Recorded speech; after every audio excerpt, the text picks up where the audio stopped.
চেও খচালিৰ কামি চাৰিজন মানুহে কান্ধত তুলি নিব চাৰিজন মানুহে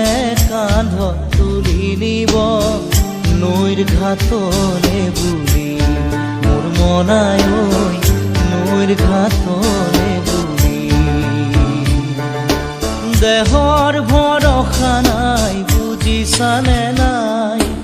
দেহৰ ভৰসা নাই বুজিছানে নাই আজি হাঁহি আছো